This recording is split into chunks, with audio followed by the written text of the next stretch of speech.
औज़ुबिल्लाहिमिनश्शैतानिर्रजीम बिस्मिल्लाहिर्रहमानिर्रहीम। आज के इस लेक्चर में हम पढ़ेंगे थर्मो रेगुलेशन इन प्लांट्स के बारे में। सबसे पहले ये पढ़ते हैं कि थर्मो रेगुलेशन हम किसे कहते हैं। What is thermo regulation? वो मैकेनिज़्म जिसके थ्रू कोई लिविंग ऑर्गेनिज्म अपने बॉडी के टेम्परेचर को रेगुलेट करता है, कंट्रोल करता है, उसे ज़्यादा या कम होने नहीं देता, उस मैकेनिज़्म को हम कहते हैं थर्मो रेगुलेशन। तो आज की जो हमारी टॉपिक है वो थर्मो रेगुलेशन इन प्लांट्स है। इसमें हम ये पढ़ते हैं कि प्लांट जो है अपने इंटरनल बॉडी टेम्परेचर को कैसे रेगुलेट करता है। आप सब जानते हैं कि जितने भी लिविंग ऑर्गेनिज्म अर्थ के ऊपर पाए जाते हैं वो सारे living organism heat energy dependent है, यानी उन सारे लिविंग ऑर्गेनिज्म को हीट एनर्जी दरकार है ताकि वो अपनी एक्टिविटीज़ को क्या करे, परफॉर्म कर सके। तो जो main source of heat energy है फॉर लिविंग ऑर्गेनिज्म वो क्या है, सोलर एनर्जी है, यानी सन से आने वाली एनर्जी। और इस सोलर एनर्जी को कौन कैप्चर करता है? इस सोलर एनर्जी को कैप्चर करने वाले प्लांट हैं। और प्लांट इस सोलर एनर्जी को कैप्चर करती है ड्यूरिंग फोटोसिंथेसिस प्रोसेस, और इस एनर्जी को जो है प्लांट फिर स्टोर करता है किस चीज़ के अंदर? बॉन्ड्स के अंदर। कौन से बॉन्ड्स के अंदर? उन बॉन्ड्स के अंदर जो शुगर मॉलिक्यूल्स के अंदर पाया जाता है। तो आपने ज़हन में रखना है कि जो मेन एनर्जी सोर्स है वो क्या है, सोलर एनर्जी है। और सोलर एनर्जी को कौन कैप्चर करता है? प्लांट। और plant by the process of photosynthesis इस सोलर एनर्जी को शुगर के बॉन्ड्स के अंदर क्या करता है, स्टोर करता है। जब प्लांट के बॉडी को हीट एनर्जी दरकार हो तो क्या करेगा कि प्लांट जो है इस बॉन्ड को by the process of respiration break कर देगा। जब ये bond due to respiration process break हो जाए तो उस वक्त इस बॉन्ड में से क्या खारिज होगा? इस बॉन्ड में से हीट एनर्जी जो है रिलीज हो जाएगा, और उस हीट एनर्जी को प्लांट के बॉडी या दिगर जानदार इस्तेमाल करके अपनी एक्टिविटीज़ को क्या करेंगे, सरअंजाम देंगे। ये था कि हीट हमारे लाइफ में क्या इम्पोर्टेंस रखता है। आपने ज़हन में रखना है कि टेम्परेचर क्या है? Temperature is the measure of amount of heat energy. Temperature के थ्रू हम हीट एनर्जी के अमाउंट को क्या कर सकते हैं, मेजर कर सकते हैं। और एक और चीज़ मैं आपको बताऊँ वो ये कि टेम्परेचर जो है एक लिमिटिंग फैक्टर है। Temperature is a limiting factor.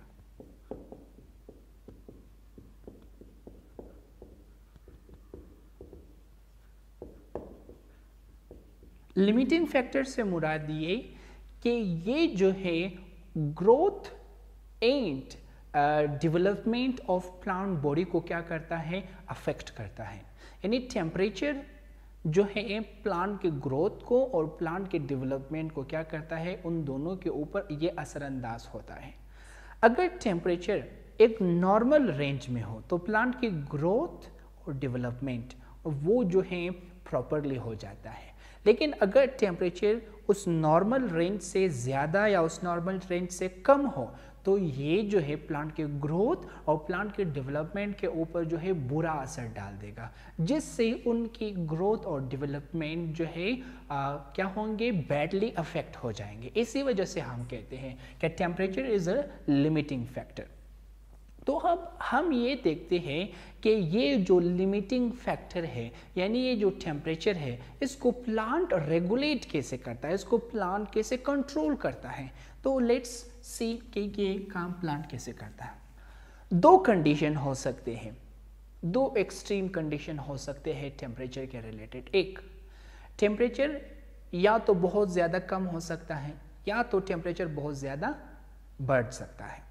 अगर टेम्परेचर कम हो तो उस सूरत में प्लांट अपने टेम्परेचर को कैसे रेगुलेट करेंगे? अगर टेम्परेचर ज़्यादा हो जाए तो उस सूरत में प्लांट अपने टेम्परेचर को कैसे रेगुलेट करेंगे? Let's see. सबसे पहले कंडीशन को देखते हैं, लो टेम्परेचर। अगर एनवायरनमेंट की टेम्परेचर कम हो जाए तो उस सूरत में प्लांट जो है क्या मैकेनिज्म इख्तियार करेगा, क्या बिहेवियर, क्या स्ट्रक्चरल, क्या फिजियोलॉजिकल वो चेंजेस अपने अंदर जो है शो करेगा। सबसे पहला, जब इन्वायरमेंट की टेम्परेचर कम हो जाती है तो उससे क्या होंगे कि वाटर जो है वो फ्रीज हो जाएगा।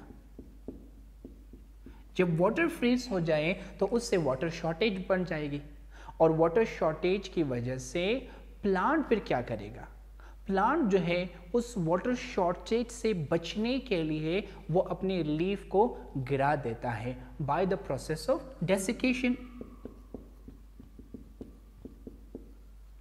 ऑलरेडी इन्वायरमेंट में पानी कम है, ठीक है, तो इन्वायरमेंट से प्लांट को पानी बहुत कम मिल रहा है, और वही कम पानी जो प्लांट को एनवायरनमेंट से मिल रहा है, अगर उस प्लांट ने उस कम पानी को ट्रांसपायरेशन के थ्रू, अपने पत्तों के थ्रू उसको लूज कर दिया, उसको ज़ाया किया, तो फिर क्या होंगे, प्लांट के बॉडी के अंदर पानी की कमी होगी, और पानी की कमी की वजह से प्लांट की डेथ हो जाएंगे। तो प्लांट क्या करेगा, उस शॉर्टेज ऑफ वाटर से बचने के लिए वो क्या करता है कि अपने पत्तों को गिरा देता है ताकि ट्रांसपायरेशन प्रोसेस ना हो, और ट्रांसपायरेशन प्रोसेस जब ना होंगे तो प्लांट के बॉडी के अंदर वाटर लेवल जो है नॉर्मल रहेगा, पानी की कमी नहीं होगी प्लांट के बॉडी के अंदर, और इस तरह प्लांट जो है उस लो टेम्परेचर में जहां पानी की शॉर्टेज है वो सरवाइव कर सकेगा। तो इसीलिए बास प्लांट लो टेम्परेचर को रेजिस्ट करने के लिए वो क्या करता है, डेसिकेशन प्रोसेस को शो करता है, यानी अपने पत्तों को जो है वो गिरा देता है।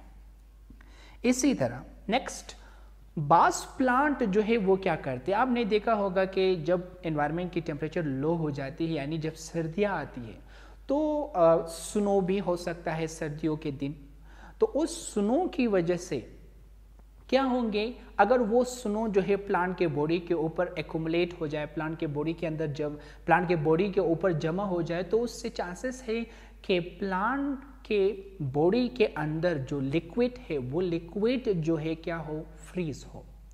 जब प्लांट के बॉडी के अंदर मौजूद लिक्विड फ्रीज हो जाए तो प्लांट फिर क्या होंगे, डेथ होंगी प्लांट की। तो प्लांट क्या करना है, प्लांट को क्या करना चाहिए, प्लांट को कुछ ऐसे चेंजेस शो करने चाहिए कि जिससे जो स्नो गिर रहा है वो स्नो इनकी बॉडी के ऊपर एक्यूमुलेट ना हो। अगर स्नो इनके बॉडी के ऊपर एक्यूमुलेट ना हो जाए तो इनके बॉडी के अंदर जो लिक्विड है वो भी फ्रीज नहीं होंगे, इससे प्लांट बढ़ जाएगा, ठीक है। तो बास प्लांट जो है क्या करते हैं कि वो नीडल लाइक लीफ प्रोड्यूस करते हैं, और ये नीडल लाइक लीफ उस प्लांट को हेल्प करता है ताकि स्नो उसके बॉडी के ऊपर जमा ना हो।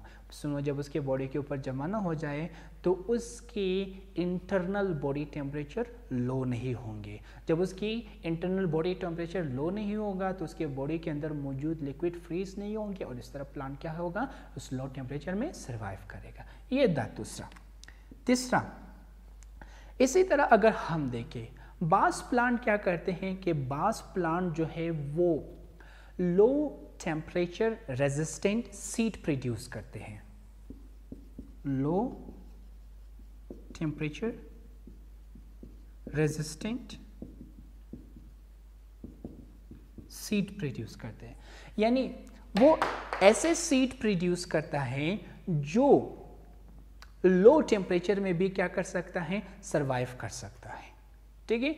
तो चांसेस ये है ना, आप सब जानते हो कि प्लांट जो है वो किसके थ्रू रिप्रोडक्शन करता है, किस चीज़ के थ्रू जो है वो अपनी नस्ल को बढ़ाता है, वो जो है अपनी सीड के थ्रू अपनी नस्ल को आगे ले जाता है। अगर टेम्परेचर लो हो तो चांसेस है कि उसकी सीड की डेथ हो जाए या उसकी सीड जो है प्रॉपरली जर्मिनेट ना करे। तो क्या होगा कि ये प्लांट अपनी नस्ल को बचाने के लिए, अपनी नस्ल को बाकी रखने के लिए वो क्या करता है, ऐसे सीड प्रोड्यूस करता है जो लो टेम्परेचर रेजिस्टेंट हो। लो टेम्परेचर रेजिस्टेंट से मुराद ये कि वो लो टेम्परेचर में भी क्या कर सके, सरवाइव कर सके, ठीक है। तो ये था दूसरा। तीसरा जो हमारे पास है वो क्या है कि बास प्लांट ऐसे है कि वो क्या करते हैं कि वो जो है अनसेचुरेटेड फैटी एसिड की कंसंट्रेशन अपने बॉडी के अंदर बढ़ा देता है। अनसेचुरेटेड फैटी एसिड की मिकदार वो अपनी बॉडी के अंदर बढ़ा देता है। अनसेचुरेटेड फैटी एसिड जो है इसकी मिसाल क्या है? अनसेचुरेटेड फैटी एसिड की मिसाल है ऑयल जो आपने घरों में आप इस्तेमाल करते हो। अब अपने घरों में देखो, ऑयल सर्दियों में भी लिक्विड स्टेट में होता है, गर्मियों में भी लिक्विड स्टेट में होता है। यानी जो ऑयल है वो जो है सर्दियों में फ्रीज नहीं होता, ठीक है। तो वो ऑयल एक्चुअली किस चीज का मिसाल है? वो oil actually is a type of unsaturated fatty acid. तो क्या करते हैं कि बास प्लांट वो अपने बॉडी के अंदर अनसेचुरेटेड फैटी एसिड की मिकदार बढ़ा देते हैं। इस तरह जब वो अपने बॉडी के अंदर अपने सेल्स के सेल मेम्ब्रेन के अंदर अनसेचुरेटेड फैटी एसिड की मिकदार बढ़ा देता है तो उनकी जो सेल मेम्ब्रेन है वो सर्दियों में फ्रीज नहीं होता। इस तरह उनकी सेल्स डेथ से क्या होता है? डैमेज और डेथ से वो बच जाता है। तो ये था 4 मैकेनिज्म जो वो प्लांट्स इस्तेमाल करते हैं। नेक्स्ट हमारे पास क्या है कि बास प्लांट जो है अपने साइटोप्लाज्म की जो सल्यूट कंपोजिशन है उसको कुछ इस तरह चेंज करता है, ठीक है। बास प्लांट क्या करते हैं कि वो अपने साइटोप्लाज्म की सल्यूट कंपोजिशन के अंदर कुछ इस तरह चेंजेस लाता है कि वो सुपर कूल होने के बाद भी फ्रीज ना हो। जब साइटोप्लाज्म सुपर कूल भी हो जाए लेकिन फिर भी फ्रीज ना हो तो सेल क्या करेंगे? सेल की सर्वाइवल चांसेस क्या होंगे? बढ़ जाएंगे। यानी उस लो टेम्परेचर में भी सेल क्या करेगा? सर्वाइव करेगा। तो होगा क्या? जब टेम्परेचर बहुत ही ज़्यादा गिर जाए एनवायरनमेंट का तो साइटोप्लाज्म इन सेल्स की जो साइटोप्लाज्म है वो सुपर कूल होगा मगर फ्रीज नहीं हो जाएगा, ठीक है। वो ठंडा पड़ जाएगा लेकिन वो फ्रीज नहीं होंगे। जब साइटोप्लाज्म फ्रीज नहीं होगा तो इससे सेल जो है डेथ से क्या होंगे? बच जाएंगे। ये जो है 5 ऐसे मैकेनिज्म है जिससे प्लांट जो है इस्तेमाल करता है अपनी सर्वाइवल के लिए। नेक्स्ट हमारे पास है हाई टेम्परेचर, कि प्लांट जो है हाई टेम्परेचर को कैसे रेजिस्ट करता है। हाई टेम्परेचर,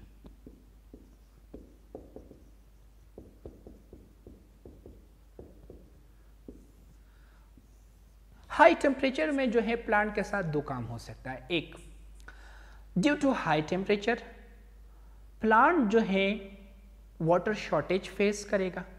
दूसरा, due to high temperature plant के इंटरनल टेम्परेचर बढ़ जाएगी जिसकी वजह से प्लांट के कुछ ख़ास एंजाइम जो है वो ख़राब हो जाएगी। जब प्लांट के एंजाइम्स ख़राब हो जाए तो प्लांट के बॉडी के अंदर मुख्तलिफ केमिकल रिएक्शन बैडली अफेक्ट होंगे जिससे प्लांट की सर्वाइवल जो है ख़तरे में पड़ सकता है। तो हाई टेम्परेचर प्लांट को 2 तरह के नुकसान दे सकता है। एक ये कि वो इंटरनल बॉडी टेम्परेचर को बढ़ा सकता है, दूसरा ये कि वो शॉर्टेज ऑफ वाटर क्रिएट कर सकता है प्लांट के लिए। तो इस हाई टेम्परेचर से प्लांट जो है कैसे मुकाबला करता है, प्लांट इस हाई टेम्परेचर को कैसे रेजिस्ट करता है, आइए इसको देखते हैं। सबसे पहला ये कि प्लांट क्या करेंगे, प्लांट जो है उनके जो लीव है वो अपने लीव के सरफेस की साइज को क्या करता है? बढ़ा देता है।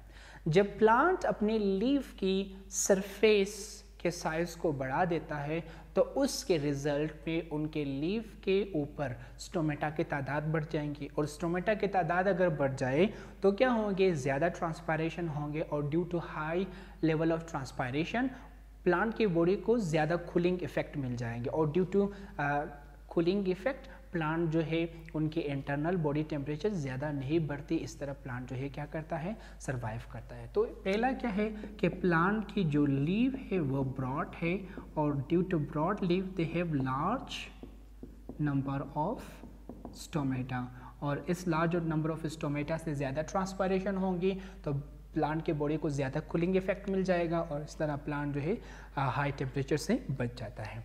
दूसरा ये कि बास प्लांट क्या करते हैं, बास प्लांट जो है एक ऐसे इलाके में रहते हैं जहां पानी की किल्लत है, शॉर्टेज ऑफ वाटर है due to temperature. Due to high temperature. तो वो प्लांट क्या करेंगे, वो प्लांट जो है एक हार्मोन प्रोड्यूस करता है, उस हार्मोन का नाम है एब्सिसिक हार्मोन। और ये हार्मोन उन प्लांट्स के लीफ के जो स्टोमेटा है उस स्टोमेटा को क्या करता है, क्लोज करवाता है। जब लीफ के स्टोमेटा क्लोज हो जाए तो ट्रांसपायरेशन प्रोसेस नहीं होगा, और अगर ट्रांसपायरेशन प्रोसेस ना हो तो प्लांट के बॉडी की जो वाटर है, प्लांट के बॉडी के अंदर मौजूद जो लिक्विड है वो कंजर्व रहता है, वो ज़ाया होने से क्या करता है, बच जाता है। इस तरह प्लांट जो है उस शॉर्टेज ऑफ वाटर को इस तरह फेस कर लेता है। तो ये था दूसरा मैकेनिज्म। तीसरा मैकेनिज्म क्या है कि बास प्लांट के बॉडी के अंदर जो है क्या होते हैं, शॉक हीट प्रोटीन्स होते हैं, जिसे शॉक वेव प्रोटीन्स भी कहा जाता है। शॉक हीट प्रोटीन्स होते हैं। आपने सुना होगा कि शॉक हीट प्रोटीन्स हम किसे कहते हैं। ये एक ऐसे प्रोटीन है जो हाई टेम्परेचर में भी सर्वाइव कर सकता है। तो प्लांट जो है बास प्लांट वो शॉक हीट प्रोटीन प्रोड्यूस करते हैं, और ये शॉक हीट प्रोटीन्स जो हैं उन प्लांट्स के एंजाइम्स और मेटाबॉलिक प्रोटीन्स को जो है अपने अंदर लेकर उनको डीनेचर होने से क्या करता है, बचाता है। आपने ज़हन में रखना है जब टेम्परेचर ज़्यादा बढ़ जाए तो एंजाइम्स और प्रोटीन्स क्या होंगे, डीनेचर होंगे, वो ख़राब हो जाएंगे। तो होगा क्या कि बास प्लांट जो है उस हाई टेम्परेचर में शॉक हीट प्रोटीन्स प्रोड्यूस करते हैं जो इन एंजाइम और प्रोटीन्स को अपने अंदर लेता है और उनको डीनेचर होने से बचाता है। इस तरह प्लांट की सर्वाइवल चांसेस क्या होती है, बढ़ जाती है। ठीक है, तो ये था कुछ एग्जाम्पल कि प्लांट जो है थर्मो रेगुलेशन कैसे करता है, अपने बॉडी टेम्परेचर को कैसे रेगुलेट करता है। होप कि आपको अच्छी तरह से समझ आ चुका हो।